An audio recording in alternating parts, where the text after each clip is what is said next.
Oh, and what's nipping at your bottom this morning then? Don't ask that bleeding Charlie of a Chancellor, with what he has given to himself and his bulging-pocketed friends. That's who, and to cap it all, our Elizabeth has decided to pay us a visit today. So you had all be on your best behaviour, that's all. Oh, him in number 11. Got the same traits as him in number 10. Lisa hasn't been over for some time, so why today? How should I know why she's chosen today of all days? Got nothing in, and them up there in their collar studs with filthy liquor. Carrying on in that tone of voice, you better pull the table leaves out, as it looks like been a round table kind of a meeting, with her ladyship in attendance. Well, we don't pay him any tax, neither can we claim any benefits, like those who don't want to work, yet get everything without even asking for it. Look, old girl, there's a loophole in every good principle that they pass through up there in the big house, don't you think? What's in your good principle to support, may I ask? Don't say it, and the... Well, it's true, and you know it. And so do you. When Harold Wilson proclaimed that never again will a child be without a roof over its head, by dawn, that opened the floodgates for promiscuity to be the name of the game. That plan was a humane one, and a good one, but... There's always a bleeding but. Oh, Danny, look what you and those onwards made me do now. But a loophole was seen by many do-gooders, and unashamedly abused by those very ones. What's for dinner, then?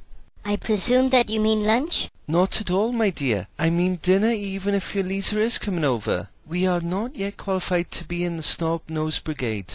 We have breakfast, then dinner. 11's is on times, then tea at 5 and supper at 9. Well, let me tell you, we are as good as them up there in that big house, and far better than most of them irrespective. Won't be long now. They'll be at it come election time.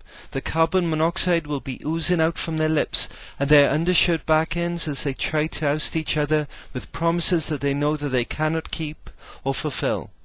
I could hear both of you from upstairs, like a pair of cheap jacks on a fair day. Who's going to be your choice then? Sounds as if you're ready for one heck of a scrimmage. So who's it going to be?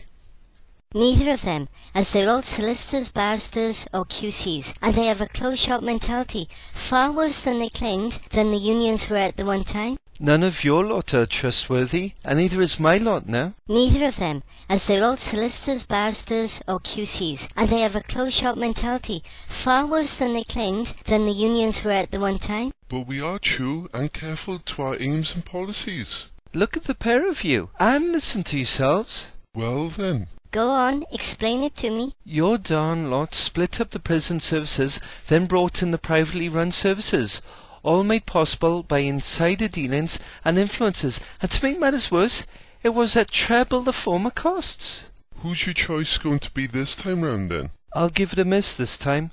Sort of abstaining, as they say. Dad, you can't do that. You are a fully fledged party member, and you've chaired nearly every meeting.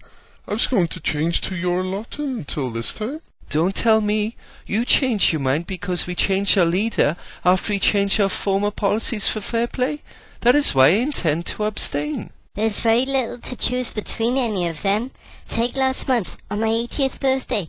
My pension was increased by 28 pence, and it was spent even before they gave it to me. What with the community tax and all the other side taxes we got to meet, won't even buy me a first-class stamp.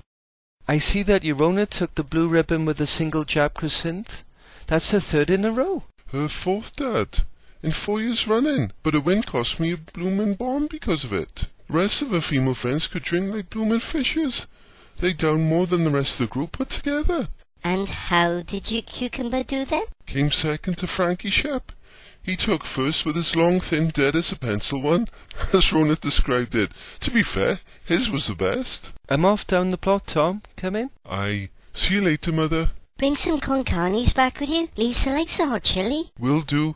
Won't be over long, though I like a mild chili and a hot carny. I want you here for dinner. You're Rona too, Tom. It's time for Elizabeth to meet your promised wife, and she likes the chili peppers hot. Oh good, Edna's asleep. I'll just tiptoe past to the kitchen. Oh, there goes the door. What an amazing Gainsborough booted feet. Shiny pince nez you've put down on the counter. I love your silver-mounted cane. Where's my pince nez when I need them? Oh, let me rest against my silver cane and look, you child, in your little tiny little dress. And you are? It's not who I am, but who in heaven's name are you? Must have come to the wrong house. Oh no, there's Edna sleeping. No, I'm in the right place.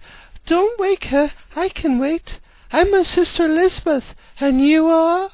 I'll tell you who I am. I'm your sister's future daughter-in-law. If all goes well, and it should at that. Then you must be the Rona that I once heard about. Well, you'll have plenty to hang on to